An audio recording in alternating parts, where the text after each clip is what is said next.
Please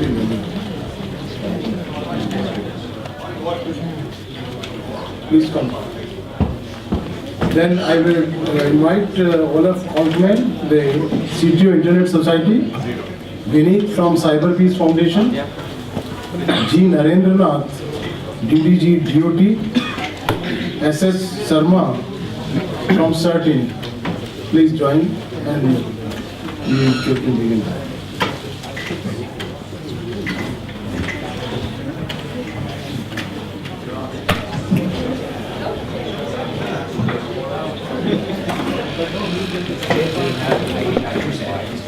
No, I'll have them over here, but very easy. Okay, good afternoon, ladies and gentlemen. We only have an hour, and this is a very intensive topic, and we have our distinguished experts that are going to deal with this issue and give you all the answers, we hope. The entire morning, the discussion on cybersecurity and cybercrime dealt with the issue in a very lofty and very high-level manner. We didn't really drill down into practical examples or solutions that deal with the issue in one shape or form or other. So the plan today is each of our panelists are going to do a very short 1 or 2 minute introduction about themselves. Second of all, I'd like to ask them to share a fun fact, something interesting about themselves that it doesn't have to be all that personal, but a little fun fact that we don't know about them. Then we're going to go into each of the panelists are going through a topic, and I'll ask the question when we get to it. So I want to start with our first panelist. If you can tell us a little bit about yourself and a fun fact. Hello everyone. Hello everyone. This is Vineet Kumar. I am from Cyber Peace Foundation. We are a grassroots NGO working with the end users and also the law enforcement agencies, and also a policy think tank giving suggestions to the government on various policies of the cyberspace. There's a lot more that we'll be covering in the talk. So the fun fact, in fact, I was thinking about, but somehow I could not actually collect what's the fun fact about him. Maybe later, during the end, I'll come back with the fun fact. Hard worker.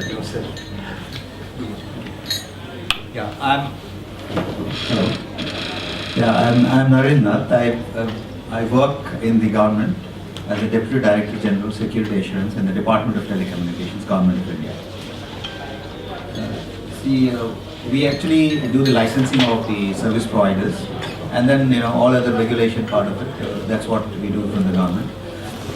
And of course, as the Department of Telecommunications, we look at the overall development of the sector, the telecom sector and the internet ecosystem. So that's what we look at, the complete development part of it also. Personally, I'm from a technology background. I've done my master's in technology. And I've been working in the Department of Telecommunications for nearly 30 years now.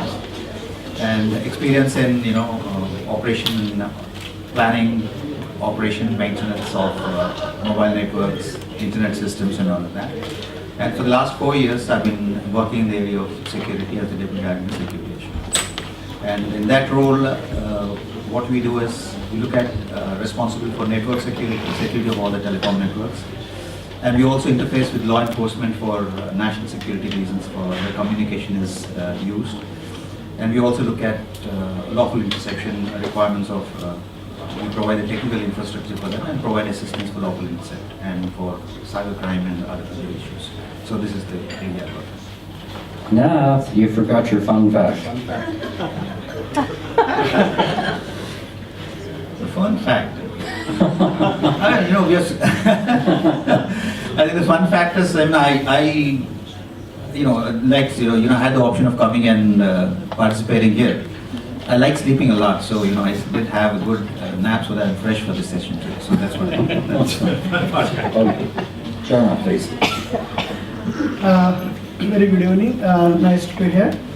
I am SS Sharma. I am Director at the Indian Computer Emergency Response Team, CERT. CERT is normally community response teams, just like we are Computer Emergency Response Team. We handle the incidents.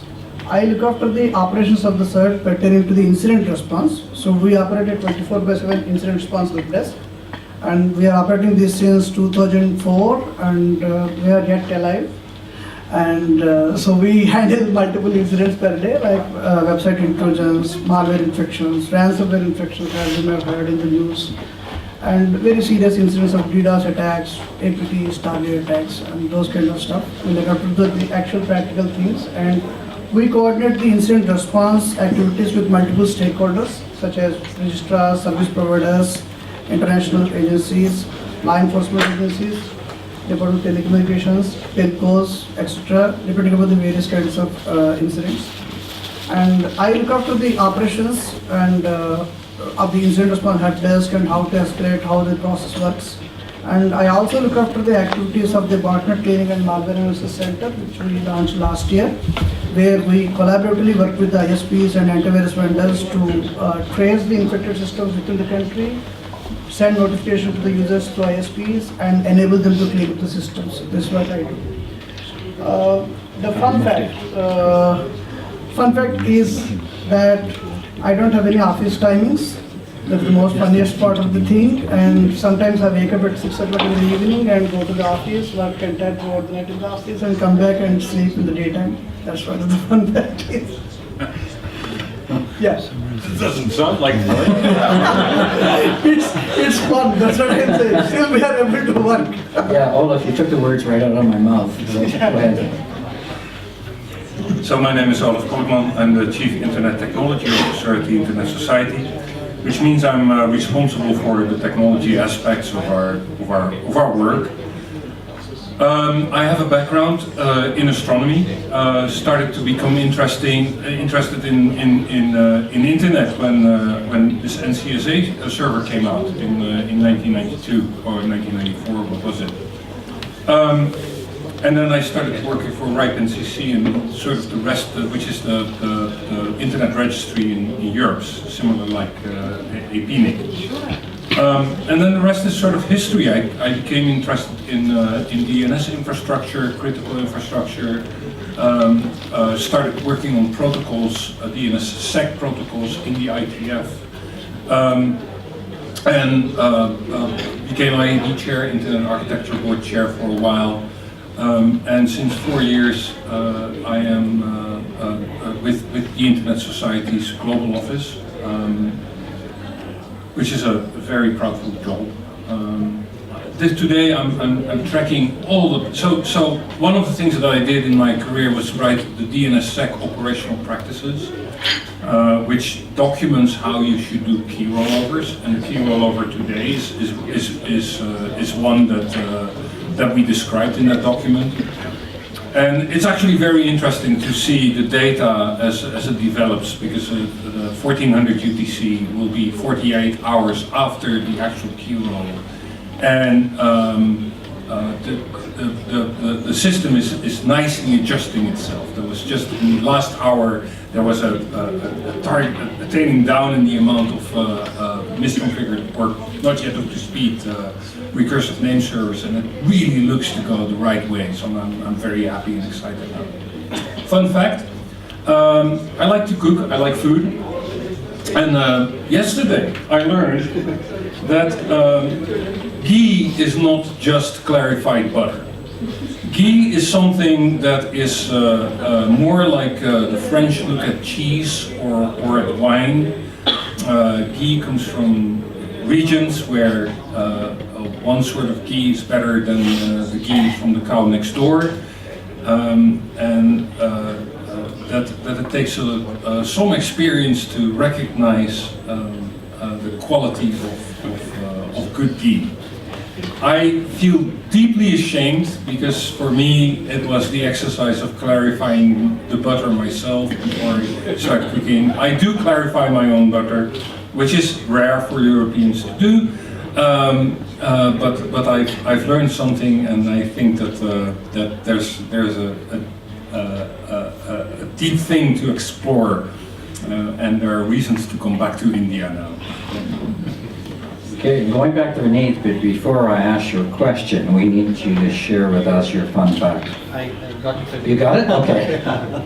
So the fun fact about me is I love collecting goodies in the conferences, like the stickers, Glenn, that you gave, and also the T-shirt outside. So that's the fun fact. Okay, great, thank you, thank you. I must say I like Olaf's fun fact more than anyone else's. But, okay, we're going to dive right into it. We have very little time, so there's not going to be any questions at the end. Stickers. And we have more stickers. Okay, Vineeth, with your organization, as you indicated, you are intimately involved with the challenges facing the end users in civil society. Can you share with us your perspective on how the end users are facing this problem, these challenges, and where, from your organizational point of view, how are they coming up with the adequate solutions? Right. So there are too many challenges. So what I've done is I've made a small cheat sheet. So I'll be going through the cheat sheet and sharing basically the challenges. Because we at Cyber Peace Foundation again work on the basically the three layers of internet, basically the social layer, the content layer, and the technical layer. So our interaction with the grassroots, with the end users, with the law enforcement, and when I say the end user, it's across, starts from a child till the senior citizen. So we do organize workshops, boot camps, training camps, so we get a lot of such queries and queries and problems. So the one which is actually the very common problem, if I may put it as, is the cyberbullying and the cyber stalking, which is generally targeting the youths, children online, and now it's also targeting basically all age groups, women. Cyber stalking, cyber harassment is also targeting the women. There have been reported case of the revenge pornography, sextortion. The other panel speakers were sharing about it. There have been cases of the ransomware attacks on the business and now also on the individuals. We are expecting that the WannaCry version 2 will also come up soon, which will also infect your wearables and the mobile devices, so that will become a major challenge. Gaming addiction, again, as per the World Health Organization, there's a lot of young people and youths who are actually addicted to gaming, and it's causing a lot of health related problems. We have been receiving regular calls from people, in fact the addicted people, about the challenges and the issues that they are facing. So that's very common. And last one being the fake news, which is again, you must be reading the newspapers, and there's a lot of conversation going on, and Mr. Sharma will be elaborating about how the government is also pressurizing the service players. Because this fake news is creating a lot of problems. Individuals are also losing their life because of such fake news and the promotion of fake news in the community. So these are some of the challenges that basically we see on the grassroots. Coming to the solution, the approach that we, again as a civil society, again with a very strong support from the government, because currently in fact there's a lot of good initiatives, I would say, that the government has come up. We started long back in 2003 when cyber security was a caveman word, and I had an anti-hacking organization and people said, what's this? I mean, a social organization working on anti-hacking. People didn't recognize it much, and I had a lot of issues. Started working on the peaceful existence in the cyberspace, but yes, again, there was not many recognitions then, but now things have changed. And I'll share some, like what we do, the practice that we take is, one is the awareness. Because we strongly believe that making people responsible is one of the key. They should be responsible online, because if a crime happens, investigation is difficult. Again, because I have also headed a cyber defense research center within the government, and what we saw was, if a crime happens, investigation takes a lot of time. On an average, the MLAT request which goes for asking for data, it takes 6 months for us to get a response on those requests. And by the time it's too late. So we have taken the awareness model, and awareness is something that teaching people in all languages, in the languages that they understand. Let me put it up this way.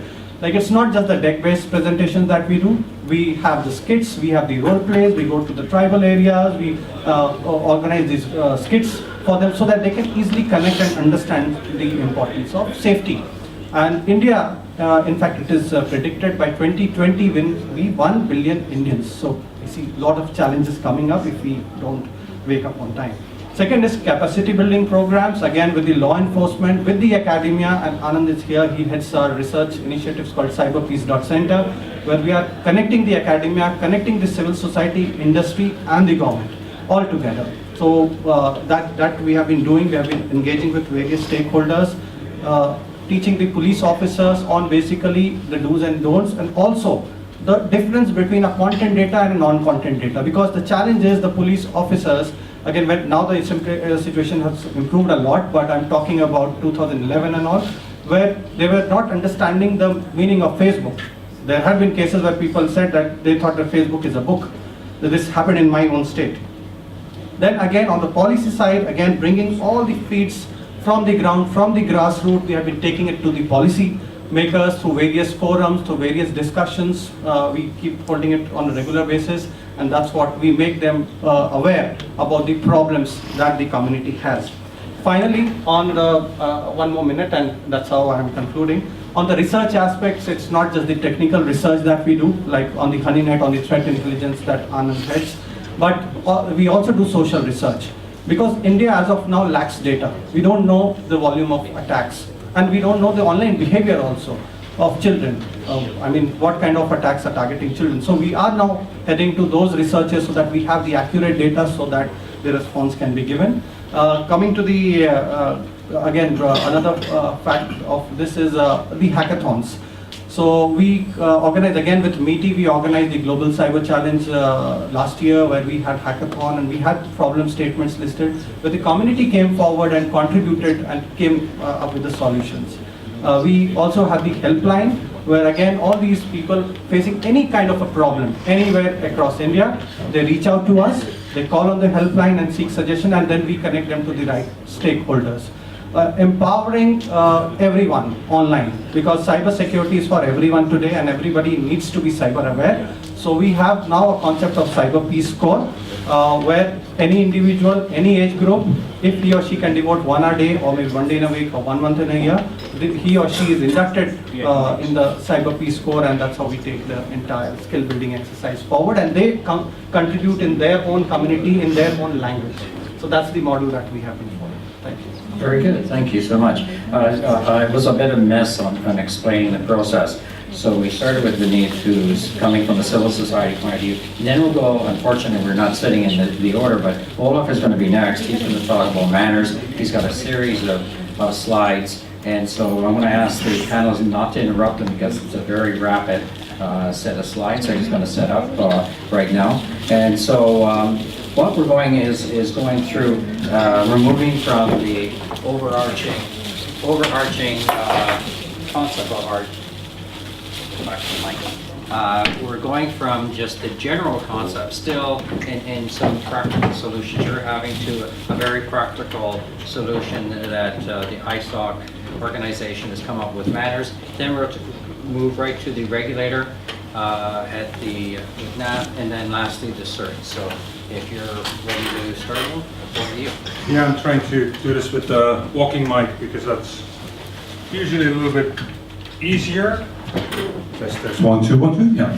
So what I'm going to do is this is a Pecha Kucha. 20 slides, each 20 seconds. It's a challenging format. But the idea is to get you how we approach a very particular problem with internet security. So, I'm going to give myself 10 seconds to warm up. And then start. And you'll see a little thing go on the onset. So I work for the Internet Society. I'm the Chief Internet Technology Officer there, and you see the little slide on the bottom. It's now at 10 seconds, so I have 10 seconds to explain that we care for an open, globally connected, secure and trustworthy internet for everyone. Those words are all important. Secure, trustworthy and internet together already is an incredibly wicked problem. And when we talk about all of these words, we might take internet as the most for granted word of all of them. But let me tell you a little bit about how I look at the internet. Usually I describe the internet as being an hourglass, where you have the bottom half is the domain of the apps, and the lower half is the domain of the infrastructure. And they're coupled by this layer called the IP protocol, which allows them to evolve separately. The apps only have to rely on being able to listen to and provide IP connectivity. And the internet itself is a conceptual thing to which they talk in that way. It allows them to innovate easily. The network infrastructure, however, also only has to think about how do I deliver IP to the applications. And that allows these networks, a network of networks, to evolve separately. With all these networks having their own functionality and their own business. And if you see traffic going over the internet, that process is called routing. Usually you have an access provider like Alice, who ships the traffic forward through a transit provider and to another transit provider, and perhaps there's some peering going on. And then at the end, it will end up at the access provider for Bob. And the way that this connectivity is established is through a gossip game. Remember, routing is a gossip game. It's a game whereby information is shared so that connectivity is established. Alice tells Fred, if you want to reach my block of IP addresses, this is how you reach me. Fred tells to Joyce, if you want to reach Alice's IP addresses, I know how to reach Alice. And Joyce will tell her neighbors, if you want to reach Alice, I know I can send it to Fred, and so on and so forth. And there's 60,000 networks all doing these type of gossip, saying, I know how to reach Bob, I know how to reach Alice, I know how to reach Fred. And they're all shouting, and in the end, this ends up in a big table of 500,000 entries that provide you connectivity. Each player on the internet plays this game. And the problem with that is that gossipers can lie. Somebody can say, I have Alice's addresses. And some people in this big mess of 60,000 people might believe this. That's called a route hijack. Another lie is a route leak, where you can say, you can reach Alice through me. I'm not Alice, but you can reach her. I know how to reach Alice, but that person might not be on the most effective path. And hence traffic will be sent through that person, and they might be able to listen into that traffic. Third problem is spoofing, whereby somebody on Alice's network says, I'm Bob, send me traffic. And they send that to a DNS application, and the DNS application sends that to Bob, but Bob in reality lives on a different network. And if you do that from multiple places, you get a giant amplification lens. And this causes real problems. A few months back, Russia announced some addresses, route leaks, so that traffic to major sites like Google and Apple went through Russia, inexplicably. And we don't know why, but it happened for 15 minutes or so. A famous other incident is the Pakistan YouTube incident, where Pakistani officials perhaps tried to block YouTube traffic by doing a BGP trick, a routing trick. And they basically said, send all YouTube traffic to us, which actually happened, 2008. And real money is being stolen because of route hijacks. Somebody stole the route of a DNS server and changed the entry of the DNS server to point to a Bitcoin exchange, and they basically treated people out of 150,000 K of blockchains. The problem with this is, how do you cope with these problems? How do you make these 60,000 network operators take action so that route leaks, route hijacks and spoofing doesn't happen anymore? Because the investments that these individual networks have to do benefit the other networks. Collective action problem. We think that setting up frameworks, providing a framework and a business reason to do this is a way to help. And a business reason could be, let somebody stand out by doing the good thing. And we call that MANAGS, Mutually Agreed Norms of Routing Security, where we ask network providers to do 4 things. First, filter traffic. Filter the routes that you hear from others, and if you know they're false, drop them on the floor. Don't propagate them. Don't spread the gossip. Prevent spoofing. Prevent Bob saying from Alice Networks I'm Bob and sending traffic out. BCP 38 for people who know. Coordination. Make sure your addresses are known. Make sure that you are reachable, so in case of DDoS or something, people can call you.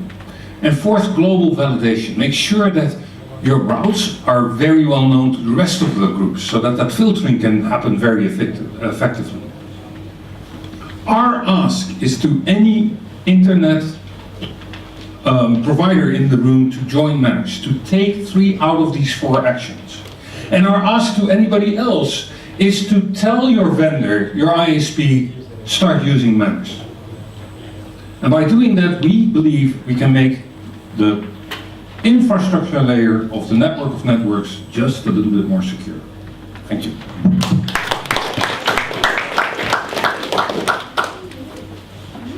Great, thank you. That was great, and right on schedule. Okay, we're going to move through the continuum here. We're going to be dealing with the regulator now, the who's with the Department of Telecommunications. He can go over next a number of minutes on their strategy as a government perspective, and then we'll turn to Sharma at the end. So, okay, Matt?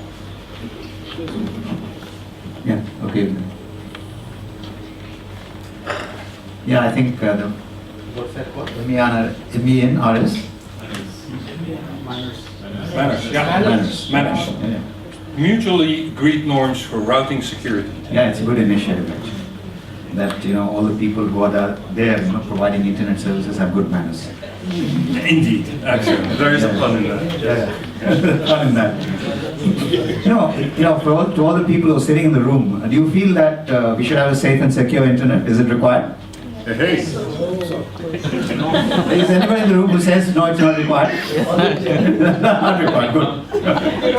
Huh? Everybody wear guns, No, but that's only one country.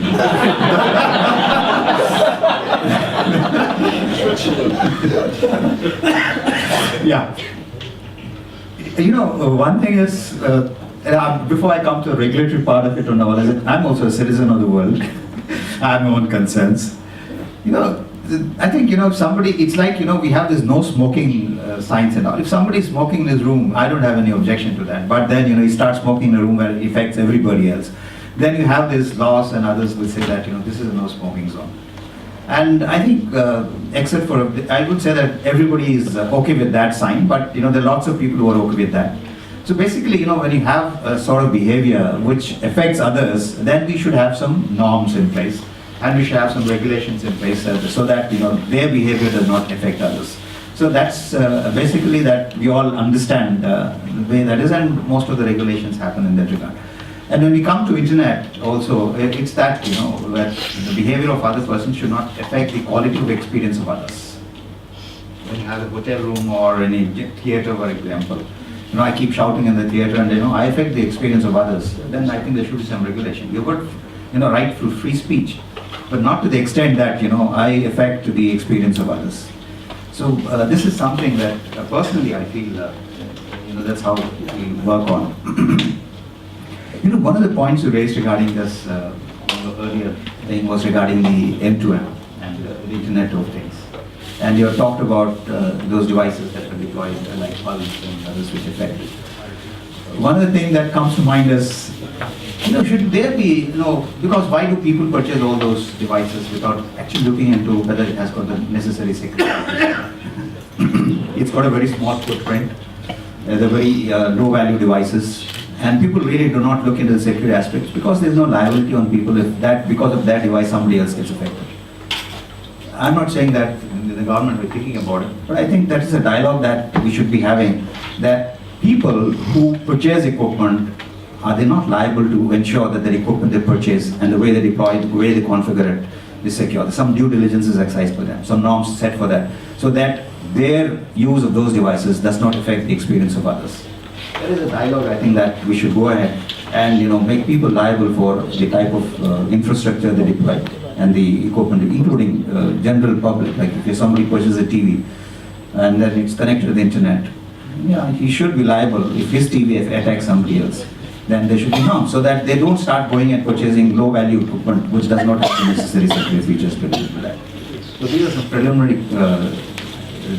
discussions I'm making, not as a regulator or from the government.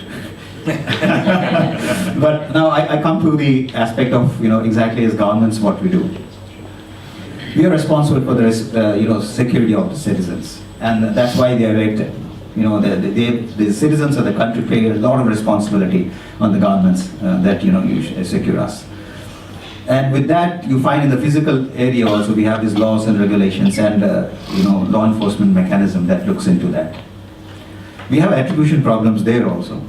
When some crime act, we have this Bombay attack that took place, and still we have that thing going on since so many years regarding the attribution that is there. So we have issues there also. So coming down to, when we talk about the internet also, when you see the number of transactions that are happening in the internet, it really is burgeoning, and then you'll find that most of the activity that we talk in terms of the physical world shifts to the virtual world, and that becomes the main world in which we indulge in all activities. So I think the measures, the type of due diligence exercise, the type of laws and regulations brought in, maybe would be required to be brought in into the virtual world to see that we are all safe and secure. How do we go about it? And governments normally, the service providers, one of the first things that they do is that the internet services are provided through licensed activity in the country. So we have these regulations as part of the other license conditions, that pertain to how they run the services to protect, non-competitive practices and quality of service and deployments and obligations to customers and all of that. In addition to that, we have security conditions that are put into the license conditions. So that is one way of doing it. And just briefly about the type of security conditions we put is that we said that each of them should have a security policy in place. So that's the basic, based on which we do it.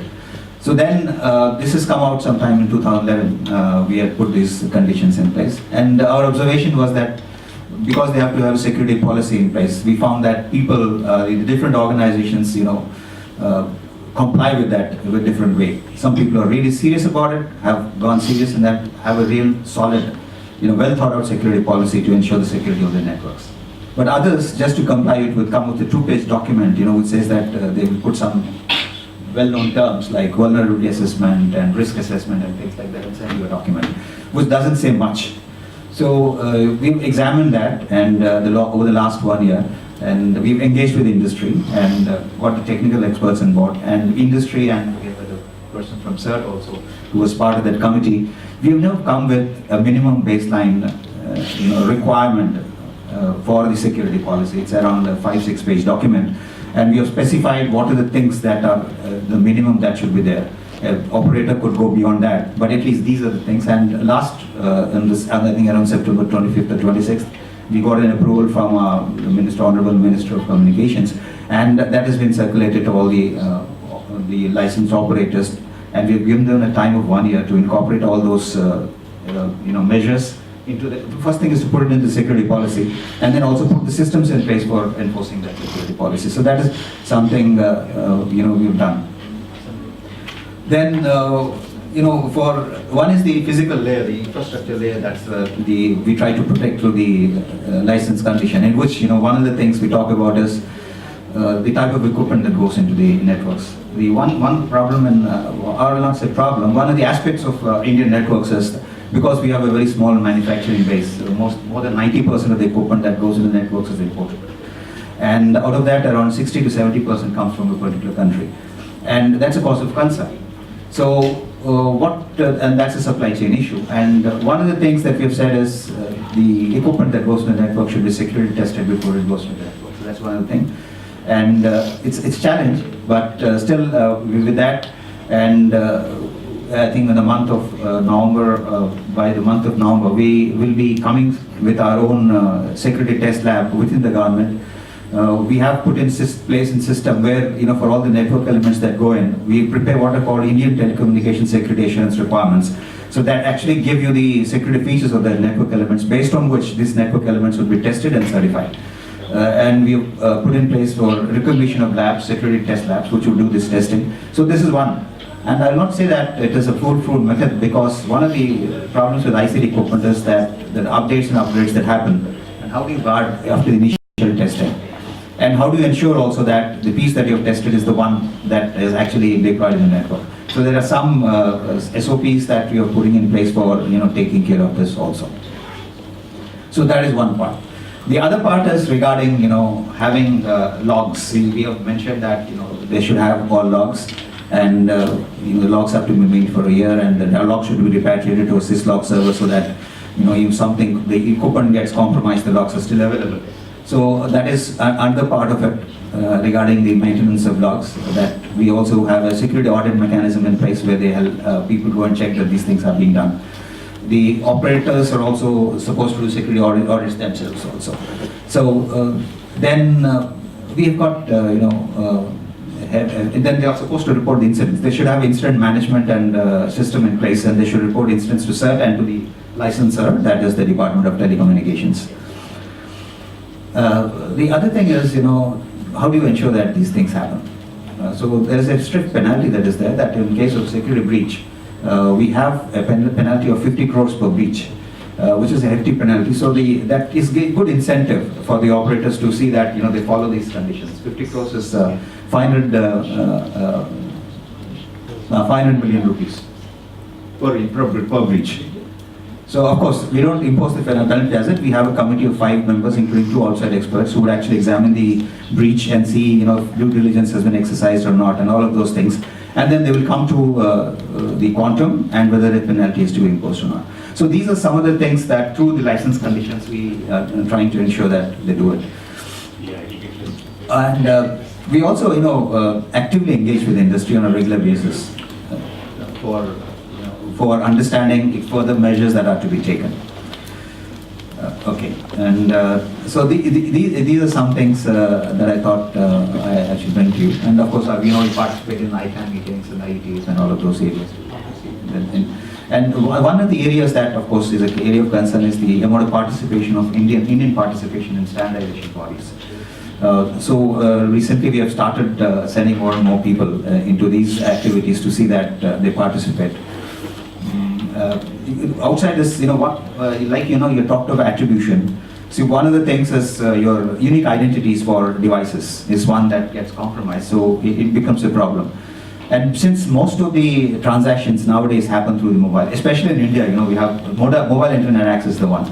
So one of the identities is the IMEI that we have in the mobile device, and you find that when the mobile device is stolen, we have this Kafar Khan market where the IMEI gets changed. So you can't actually trace the mobile device.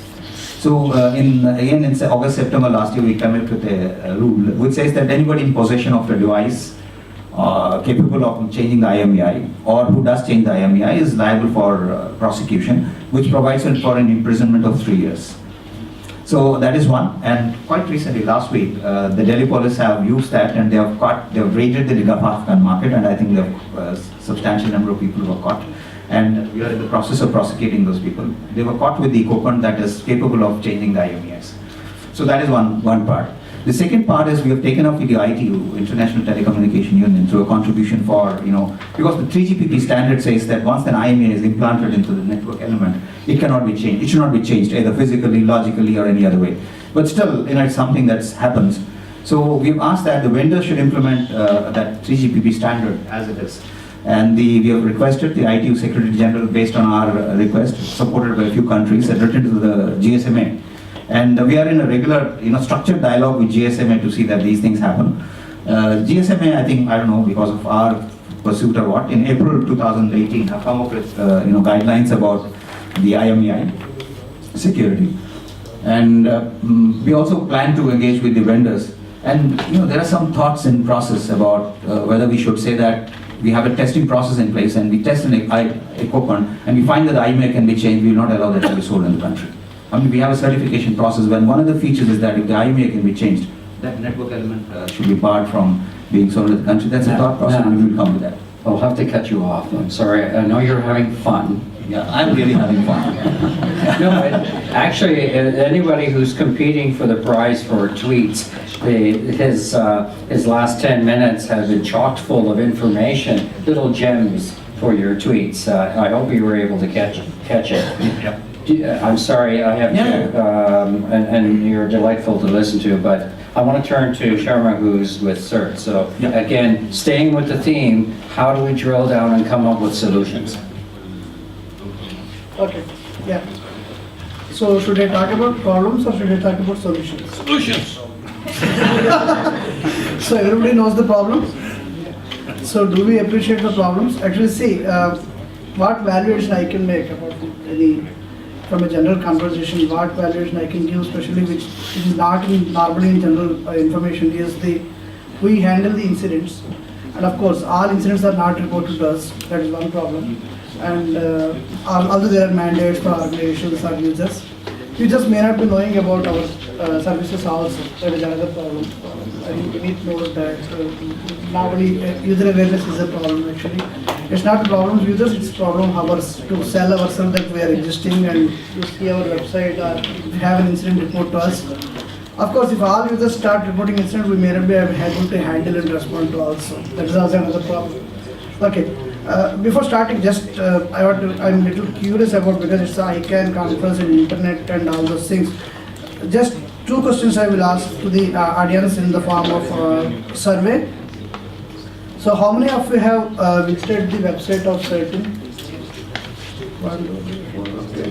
10% is a good ratio, 5%. Very good, very happening, number one. It's a general habit for us actually when we go there. Number two is, how many of you use ADSL routers or routers at your home for internet connectivity? No, just keep the hands raised. And how many of you have actually logged into the administration surface of that particular router? Oh, it's so the people who are using Typical audience. so two. So out of the people who are actually using the ADSL router, they are logged into the administration surface. So all you have changed the password of the router? Yes. It's not default, I suppose. Admin. Yeah, change to two admin. Because most of your routers models and their passwords are in the public domain actually. We all appreciate this problem, I suppose. So whatever device, as Narendran was mentioning, actually when you procure and install a device, either it is installed by you or it is installed by your ISP operator, the lineman that comes to your house and installs, and he keeps it in the default for your convenience. And that convenience becomes a problem actually later on. When attacker also knows the default password of a particular model of the router, and then he simply scans the IP address, finds the router, gets into the router, and does many things. Changes either the DNS setting of the router. So for all others, a bank website is the same website that is being rendered. And for you, when your router's DNS setting is changed and a rogue DNS server is operating your router, you will have a different bank website. That when you go to that particular website, you will have a fake website that is coming in. So it's not a phishing per se. So there are various fake websites that operate, and you are used to visit those websites instead of genuine websites. There are various problems like that. So we operate incidents and we see the incidents. Two kinds of incidents. One thing, broadly if I categorize, earlier we used to say there are phishing incidents, there are website intrusions, there are website intrusion hacking, defacement, where for fun hackers just deface the website and send some message. There is a huge hue and cry in the media that so and so website has been hacked. That's not very serious, only website reputation is going down. No sensitive information is normally stored on the websites. But the back end, when it is connected to the severe important databases, then there is a breach happens, then there is a problem. Mostly two kinds of incidents. One kind of incident where that affects the particular individual user and his data is affected. Another kind of incident when again the incident affects an organization and data of multiple users is affected.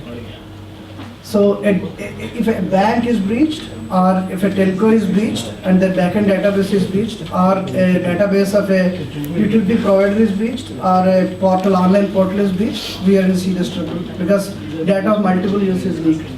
So naturally the onus is on these organizations. That's why the regulation comes into picture, the rights come into picture.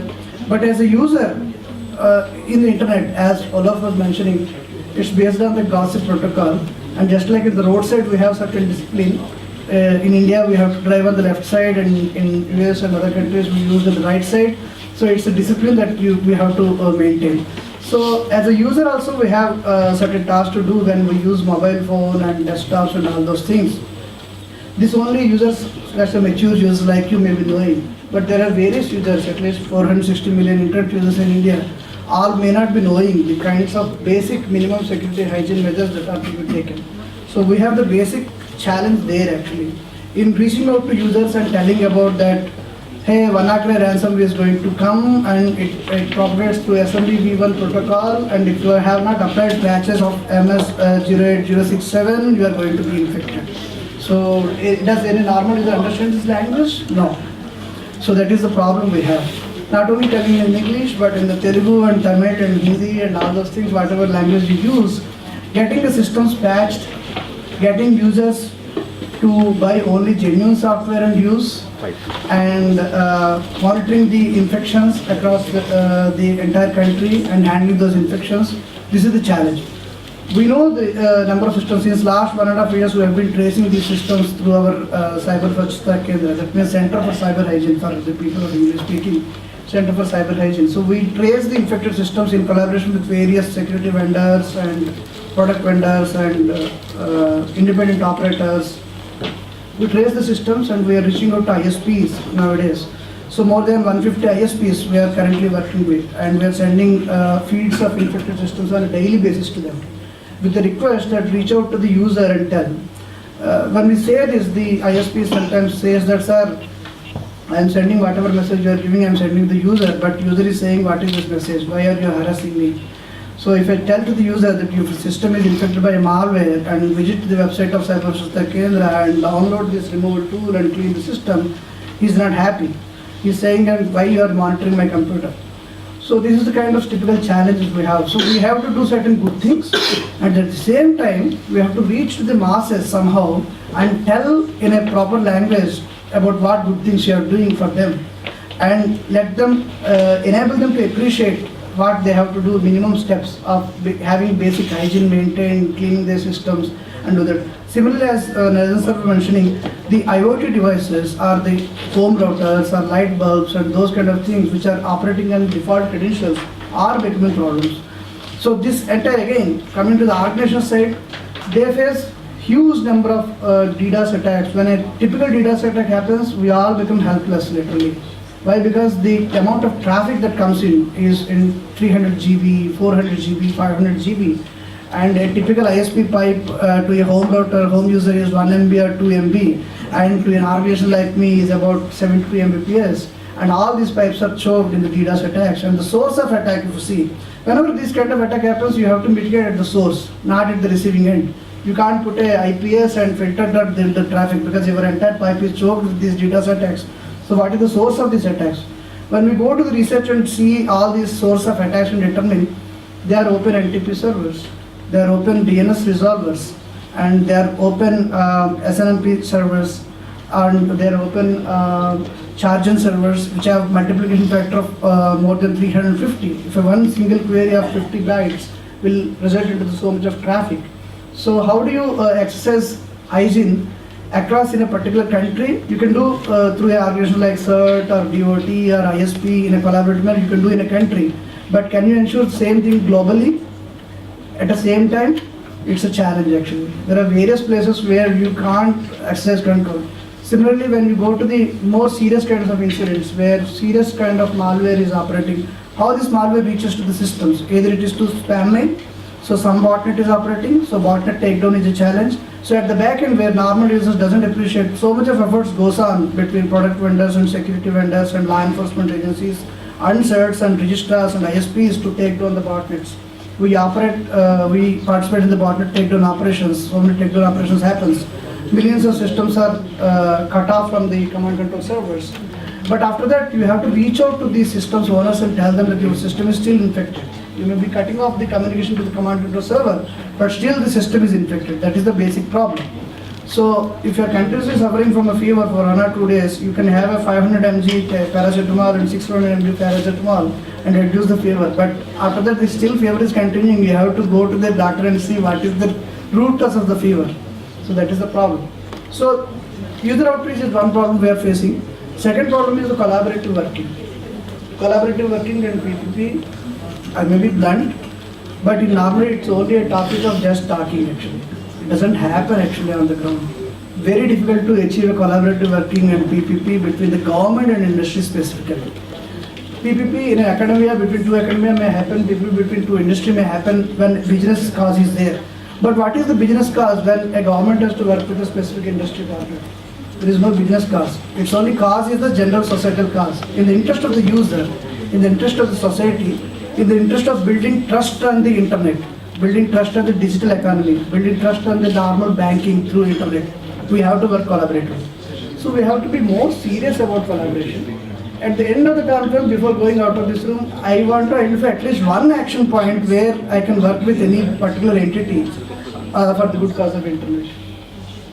Great. On that note, okay, we have 10 minutes left in the session, and this is the opportunity for our speakers to be able to ask anyone else a short question, and we only have 10 minutes, so it has to be a short question and equally short answer. So I'll start at the end. Well, who would you like to address the question to?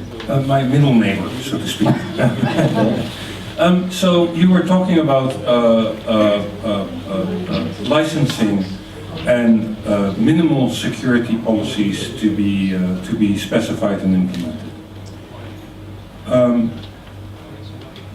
Have you experienced that setting a minimum policy will actually create security consciousness and security processes that are evolving and reoccurring? Because security is a mindset. It's not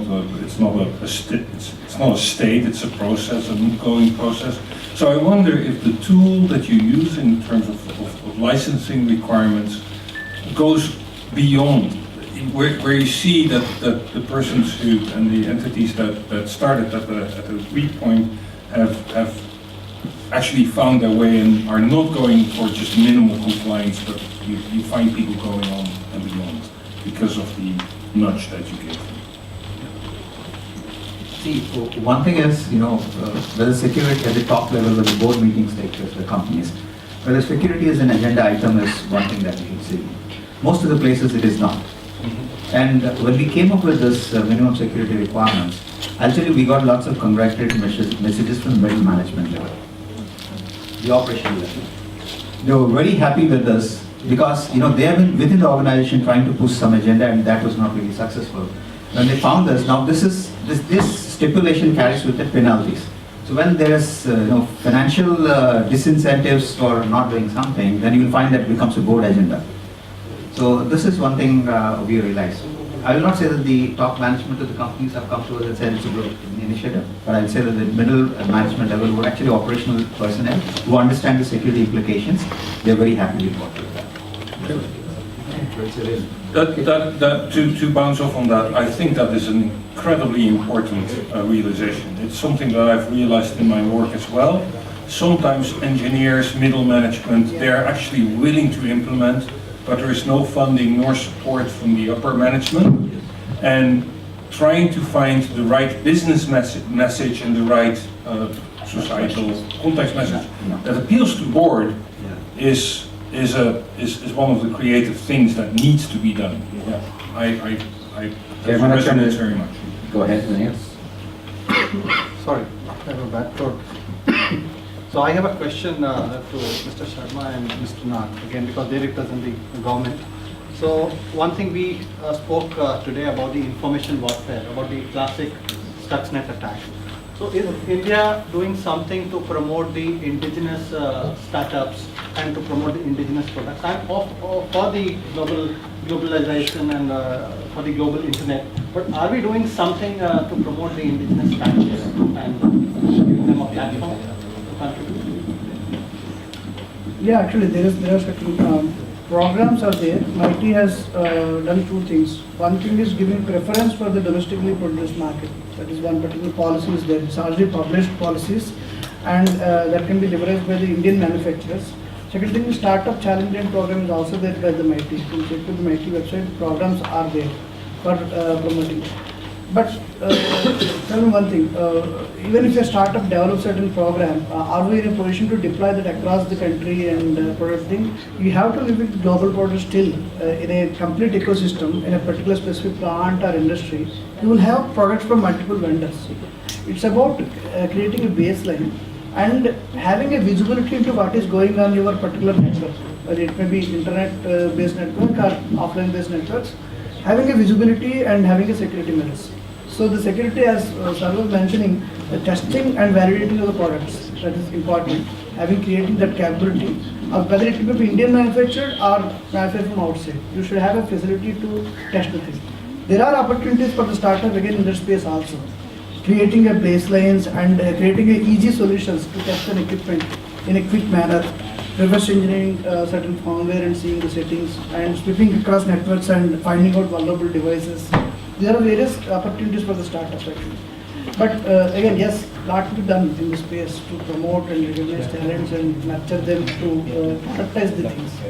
So you can create a prototype, but having a proper market created for that and introducing it to the network is a good challenge. So this is an opportunity, Nate or Sharma, if you have a question for either your associates beside you to ask anything. Would you like to, Sharma, you first? Would you like to One ask? small question I want to ask to Olaf actually. We see in the internet, normally from incident handling perspective, we see there are various systems operated, the websites and whose records are there, and we have introduced because of the privacy things and all those things, privacy protected registrations and all those things. But law enforcement and such, many times we face challenges in reaching out to the actual owner of the website or finding out the owner of the website, and we asked the registrar actually to tell. And they say, as Vineet has mentioned, they say you come through AMLAT and those things. Can we somehow work collaboratively to gather this particular data in a quick manner instead of going to the legal entanglement and all those things for immediate actions that to happen? And later on, of course, the case can follow and police will approach each other through Interpol. That can happen. But from a registrar level and from an ICANN and from certs, can we work a model where we can quickly solve these problems of malicious websites specifically, and getting out the data, actual data of the Louis records and all those things. And thanks to GDPR, now even Louis records are also completely anonymized. We don't know who is the owner of the website. When we handle the incident, this problem comes. We have to balance the security threats, that's what I'm saying. Yeah, I hear what you say. This is an incredibly difficult tension and tussle between various interests. I fully appreciate the need for quick attribution in case of crime on the internet. Crime on the internet works at the speed of light. And let's work on the speed of bureaucracy, and depending on where you are in the world, that can be between weeks, months, and years. So that is the first tussle there. The second tussle is indeed different expectations on privacies in different jurisdictions in the world. And I do not have a good answer on how to address this specifically. I do know that one of the places to have these discussions is indeed in the ICANN context, where in the expedited PDP process, people are now looking at what are the issues with the GDPR and what are the issues with clear access to registration data. How can that be? How do you set processes up for that? It's incredibly hard to do that on a global scale because there are so many different opinions. I also think that having this discussion in the context of the CSIRT community, so for instance in FIRST, is a place where finding requirements and finding alternative ways to reaching out to colleague certs in other regions to quickly assess security problems and perhaps find other ways to reach the information that you need to either shut down or attribute or whatever, or approach even the perpetrator, who might actually be an unknown hoster of data, you know, on a platform of virtual machines that is not subject to the attack but is willing to shut down the service. That is exactly the discussion that is needed. But it's a complicated. Sorry, I'm going on a tangent. But yeah, it's a hard problem. Okay, And I wish we I'm could sorry solve it very guys. quickly. This is like going to a buffet and there's lots of food at the buffet, but you're only allowed to eat a little bit. And I really thank the audience.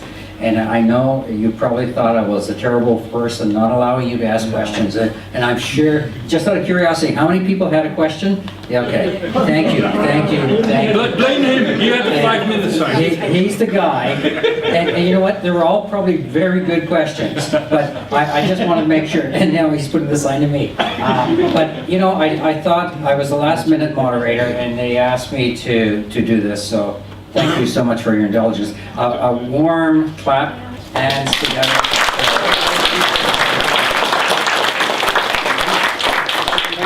Thank you, thank you.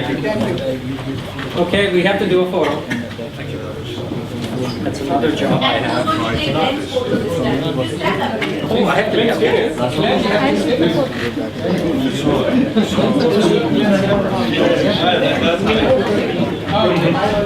1 minute. Okay, Narendra. Oh, yeah. We have your picture. You guys? Picture. Oh, picture.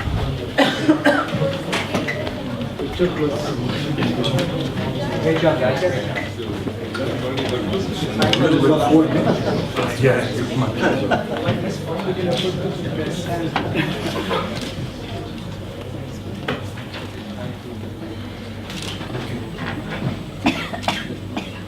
Okay, great, thank you.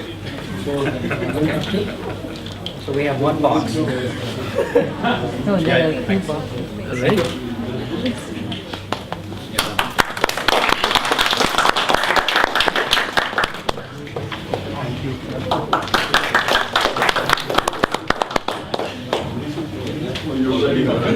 I already have that here.